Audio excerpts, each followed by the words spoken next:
Okay, so most of you do know that there is a link between trauma and substance use. And of course, whether the trauma occurs in childhood or whether it occurs in adult, there is often neglect, both physical and emotional. There are incidents of both physical, sexual abuse. There's incidents of family violence. Parental separation and divorce is also, enhancements to the traumatic incidents. And of course, when a family member is incarcerated, that is also something that creates tension. I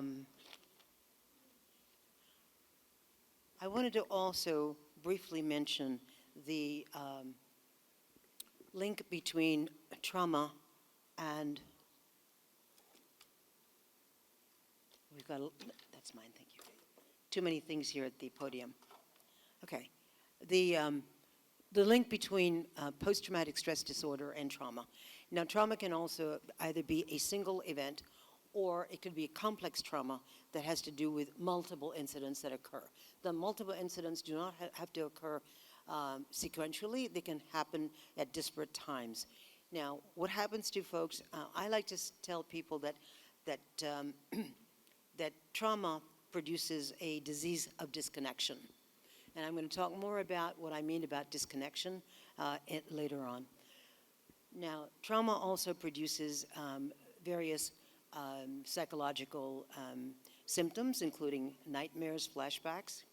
Of course, the folks become emotionally distant. There's a numbing effect. A lot of folks are hyper vigilant. It's the same thing as folks that go into combat. Our veterans also, are victims of what I call hypervigilance. Many of them have startle responses, and there is incidents of nightmares and flashbacks, and of course they do re-experience the event. With regards to addicted women, the incidence of co-occurring disorders are also prevalent, and you can read the list. They occur between depression, post-traumatic stress disorder, and a lot of other anxiety disorders, including eating disorders and personality disorders.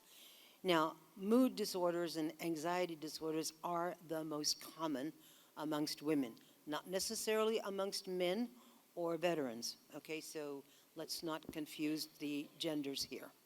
I wanted to talk briefly, because I only have 20 minutes, I'm going to go a little quickly, so you'll forgive my pace. You'll have to call me another time for a more detailed explanation. Okay, the progression of trauma. We can start with the event, and then there is that response to the traumatic event.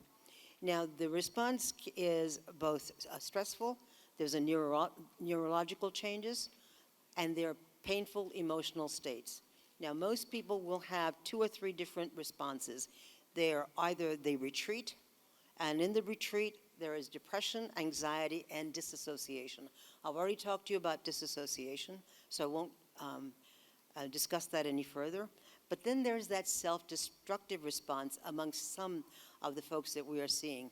And that's where we get into eating disorders, substance use, and also self-harm. Now, then there's the destructive response. And in that, there is aggression, rage, and violence. And I'm talking about rage that comes spontaneously, which can lead to violence. I know that some of you think that women are not violent. Please, do not think that they're not. They can be. So gentlemen, you are warned, okay? You are warned. And I say this as a woman. And I am protective of a lot of the men because I want to say this, but I didn't say this earlier. I want to thank the women that work with women, but I also want to thank the men that support women who do this work. So thank you, gentlemen, who do all this. And some of them are my favorite men sitting in this room, including this gentleman here, okay?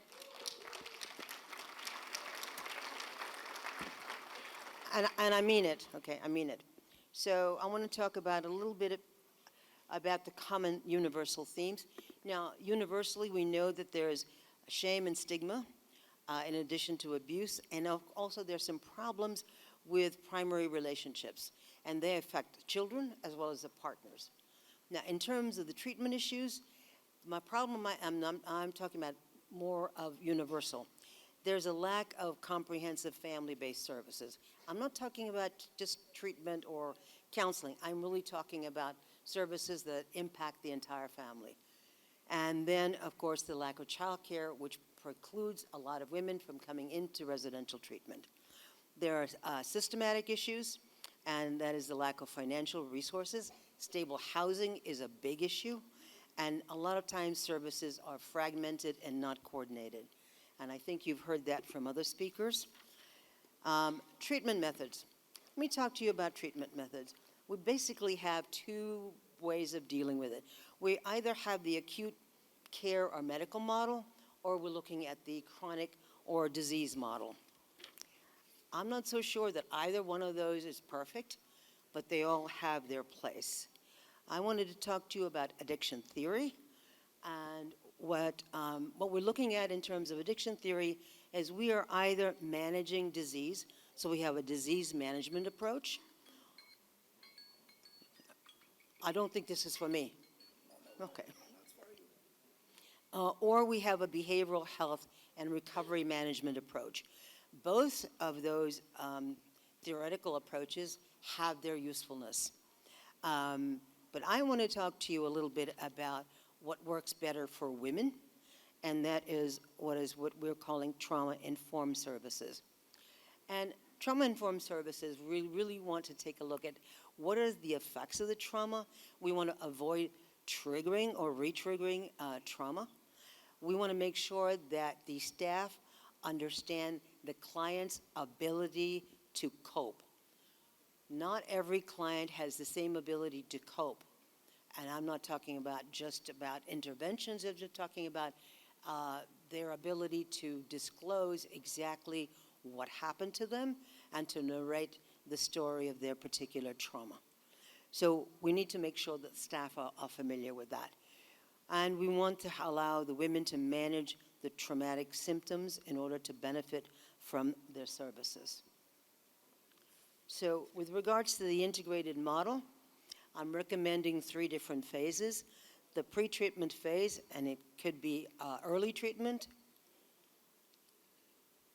Hello, Enrico, good to see you. The pre-treatment phase is the phase of engagement. Then the primary treatment phase is not only the phase of providing recovery, but also what I call recovery mentoring. This is when we're trying to train folks in what recovery really means. And that's why I use the word mentoring, not just coaching and counseling. And then post-treatment is very, very critical. Some of us talk about the words of continuing care, and some talk about aftercare. And you can use interchangeable words, but it really means we need to make sure that there's a continuum of ongoing support, that intensive treatment does not complete the job. Now, with regards to women, I first talked about earlier that trauma creates disconnection, and also addiction creates disconnection. And for women, women believe in connection, and women relate to having connections. So relational theory has been discussed in by many women in the work that they've done, including Judith Herman. But female development occurs when there is connection to other people. And other people means not only their own family of origin, but the friends that they make, and their primary friendships, but also friendships at work and friendships in the larger community. Now, while men can perhaps live a long time with being social isolates, and they do very well, women cannot function as being social isolates. Women work best when they can be in relationships that foster growth and foster interconnectedness. So the impact of disconnection in women is very, very acute. Be very, very concerned if you have a female client that comes into your practice or your counseling session and they don't say very much. I'm not saying they don't speak, but they just don't disclose a lot. they are disconnected, and 9 times out of 10, they will tell you that they have lost a lot of primary relationships in their lives. And they may due to physical abuse, be due to the fact that they have been removed from home or removed from their immediate family, or the family may have rejected them. That's a real critical issue you want to be thinking about.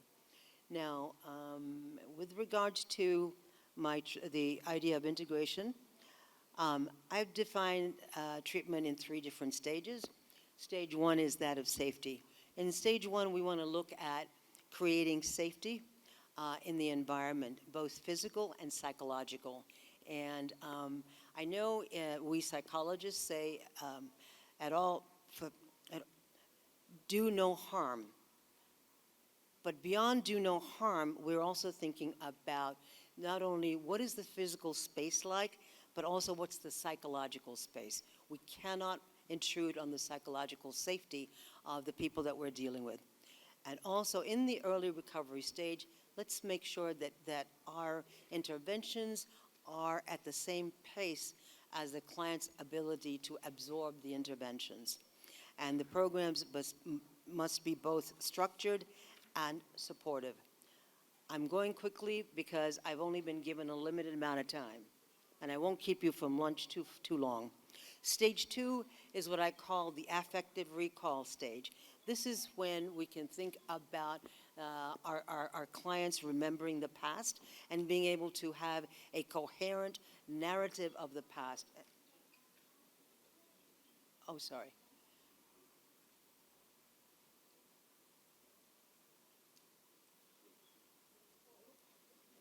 Oh, I did a nice one here. No, I think this babe is not working. Maybe it's, The battery's dead? yeah, no. It's stuck? Okay, now you're in 3. Thank you very much. Okay, sorry. Thanks a lot. Stage 2. As I said, this is where we can get a coherent narrative from our clients. They can actually begin to tell the story of the trauma in a way that is understandable. This is the time when they can start mourning. Now, when I talk about mourning the former persona, what trauma does is makes people think that their identity has changed as well, because now they are marred with the trauma. In other words, the trauma is so ingrained in what they did, they are now focused on their identity as well. So we want to think about, and also we want to allow them to acknowledge the loss. Now, the loss is severe. The loss may be the loss of dignity, maybe the loss of their own relationships with other people, but loss is pretty severe. And during this stage is when we can deal with the affective recall. Not in the first stage. And in stage 3, if I can get to stage 3. Yeah, wait a minute, back. Hello. Okay. Stage 3 is what I call the stage of resolution. This is where we can allow our client, our patients, to develop a new self-image, an image of where they are no longer seen as victims, but as survivors, and not only as survivors, but people who have conquered something that allows their self-esteem to get, restructured. We want there to be a new narrative when they start talking about themselves. Instead of talking about themselves, about their shame and the trauma that they've affected, and I'm mainly talking about more of those sexual victims, but this is the time when they feel that they can begin to make plans for the future. Because prior to that, they never felt that they had the ability or the hope, or whether they deserved to have plans for the future. And that's really, really critical. So that's the 3-stage. I could say more about that, but I don't have time. And so I want to, oh shoot, I'll do this again. The brain and the hand are not in sync, okay? Okay, now, I wanted to talk to you about gender responsive principles And these principles were developed by a group of treatment programs in the great state of California. And these principles were adopted by the state of California based on the research that was done by programs such as Centerpoints and 7 other treatment programs in California. They were all family-based treatment programs, and they were CSAT-funded programs, and after 5 years of national and cross-site studies, we came up with a platform which the state not only liked, but they adopted, and they have promoted this actually nationwide. First of all, we want to make sure that people understand that gender makes a difference, and that the environment should be based on safety, respect, and of course dignity, not only of the person but of the caregivers. And the relationships really need to promote connection. I've already talked about connection before, so I won't say it again.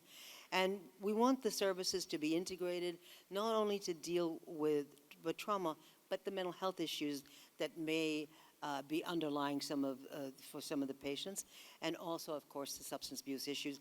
But beyond that, we want to take a look at what is the future for these folks, because we want them to no longer think about themselves either as a trauma victim or an addict, but rather than a person of dignity and someone that has a future. Socioeconomic issues. We want to have opportunities that improve the socioeconomic conditions. For some women, we don't want them to go back into an abusive relationship, and we certainly do not want them to be dependent on men who are still using. And because a lot of women usually start using drugs because of a male, or their increasing use of drugs happens because of a male partner who's initiated them into drug use. We do not want them to go back into that pattern, and therefore we want them to be able to earn a living to support themselves and their children. Community linkages are very, very important because, again, we want them to connect with the larger community and to have a life beyond the treatment program.